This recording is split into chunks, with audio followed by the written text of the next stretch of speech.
Okay, let's see if we can get this thing on the lift. Ah.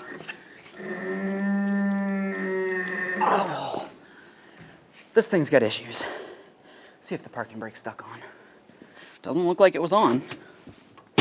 That doesn't feel right at all. Huh.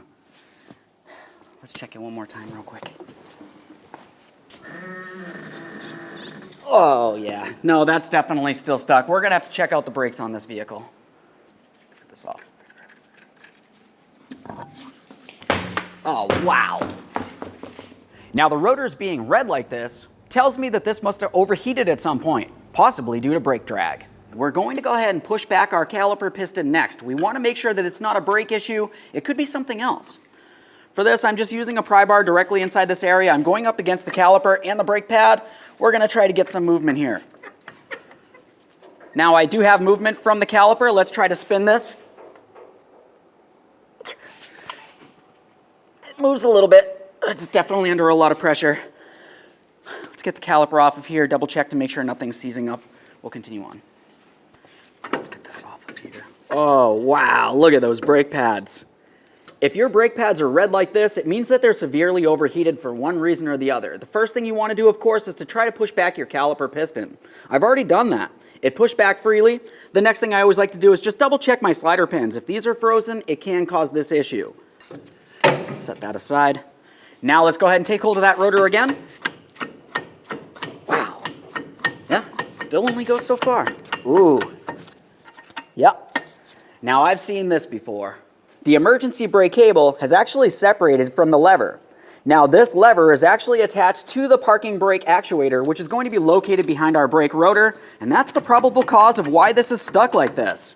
Now if that is stuck, typically you can just use a pry bar, and we should be able to pry to separate this. This is going to release the shoes from that brake rotor. Now we've got some movement. Let's get this rotor off of here. Ooh. Oh, wow. Yep, this thing's got multiple issues. Look at that. A closer look, I can see that I actually have an axle seal leak as well. An axle seal leak like this is the gear oil from inside of the rear differential making its way all the way out through the seal, and it's going to come out on the inside of the rotor and eventually get on your parking brake shoes, possibly even on your regular brake pads or shoes, depending on what you have in the back side of the vehicle here. Now that we have the brake rotor off, we have a clear view of our emergency brake actuator. Along the back side, I'm going to try to pull on that lever. Yeah, that's going nowhere. This area right here should be able to pivot and expand and contract. As far as this actuator is concerned, I've seen it plenty of times. You don't use your emergency brake as often as you should, moisture sits in this area, and it gets rusted and stuck in position. Of course, once you figure out what's going on one side of the vehicle, you don't just stop there. You have to go over to the other side of the vehicle and repeat this process. Just because we know what we need here, it doesn't necessarily mean that we don't need something else, so we need to take a better look.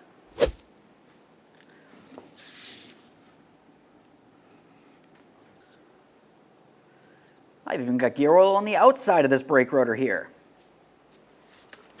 Get this off of, wow. Look at that. There's definitely an issue back here. Well, I don't know if you've ever seen that much gear oil in and on your brakes, but this is definitely an issue. I can see that I have gear oil on my braking surface for my regular brake pads. That's going to cause an issue with braking. Other than that, look deep inside this area where the emergency brake shoes are supposed to sit, also covered in gear oil. This is not good, it's unsafe, and it needs to be fixed. Now, once you've thoroughly inspected both sides of the vehicle, you also need to make sure that you inspect your emergency brake cables. It's extremely important. So in this case, we need to replace several things. I'm going to be replacing the axle seal, of course. While I'm in there, I'm going to do the bearing at the same time. It only makes sense. Aside from that, we're going to replace our emergency brake shoes, the hardware, just in case it's rotted and weak, and of course, all of our brakes along the backside here.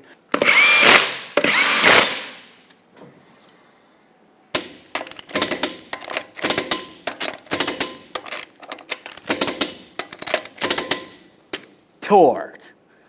You got a center cover, I'm just going to install that real quick. I hope you liked the video. I'm going to take this for a road test and test the functionality. Thanks for watching.